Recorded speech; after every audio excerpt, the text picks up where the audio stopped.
Okay, I'm back on episode 2, right in the middle of that battle that I just started. I've just breached the walls, and now I'm ordering my infantry through.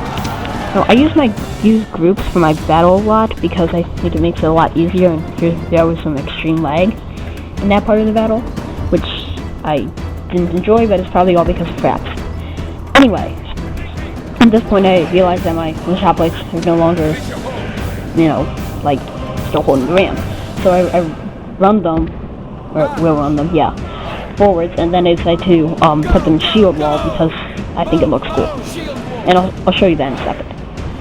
Anyway, this battle doesn't end up going that well for me, but I guess you can kind of tell who's gonna win. But if you don't want me to say it, actually I don't really know because I've never actually gotten any comments about this. I'm just gonna say it. I won. Now that was a surprise, wasn't it?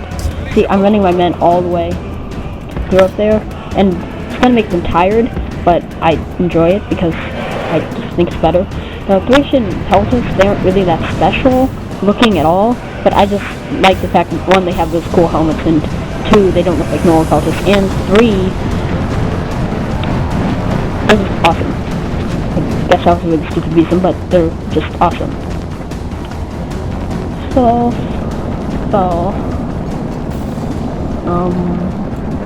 It's kind of going around. Now, I don't know how popular the Amazon Total War thing actually is, or if there's been any updates since I've done this, but there probably has been. I just haven't realized because I'm too lazy to go and check because it involves too much searching. I have to scroll down the page and click on links, and it's just too hard. But there are a couple other mods that I'm monitoring, but for now we'll just do this campaign because the Thracian peoples are swell. Now, I would have had them throw the javelins and deal some casualties to them, but I didn't, because they charged me. And see, they're in the shield wall formation, they have their overhand spears, and almost all of the previous phalanx units use this circular wall now, and I think it's actually better like that.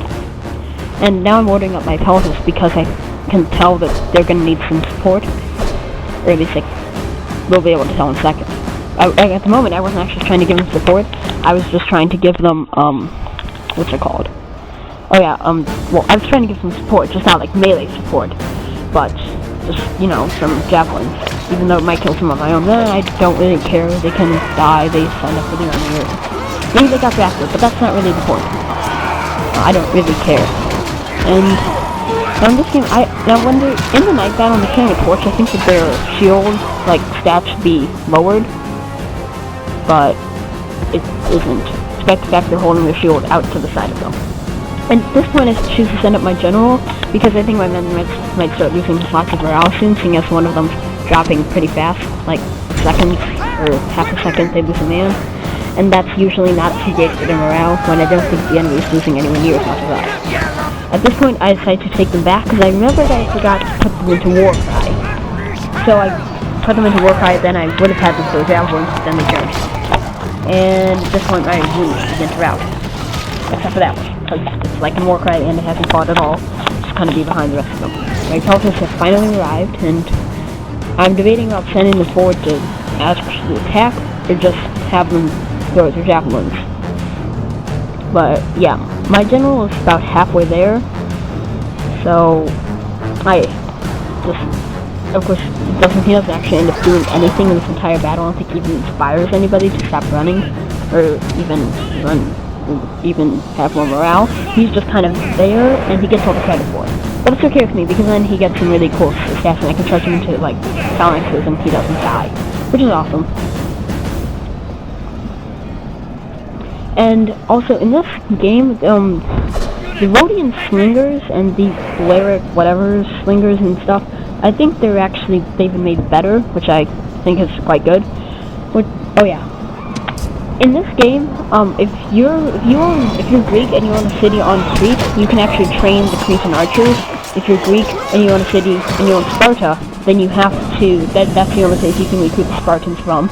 If you own it on Rhodes, that's the only place you can create the Rhodian slingers from, or you can actually do that, which I think is pretty awesome. Therefore, you can have the colored ones for your nation. Now, my pelters are kind of in a blob, so they don't throw very many javelins, but they do throw enough to kind of, I don't know, kill 3 men. And now I decided to throw my pelters because there's only 57 of my men left. It's like 40-something, 50-something of theirs. Yeah, it was like 47 there, 18 of theirs, like 60-something. Anyway, and now, instead of choosing to take more casualties, I just decided to quit the battle. I've actually lost quite a good deal, but as you can see, my men actually inflicted a good amount of casualties, especially number 3, Thracian infantry. Very good. And it says cohort, but not really cohort. Oh yeah, those are the German Spear Warband. They also fight overhead.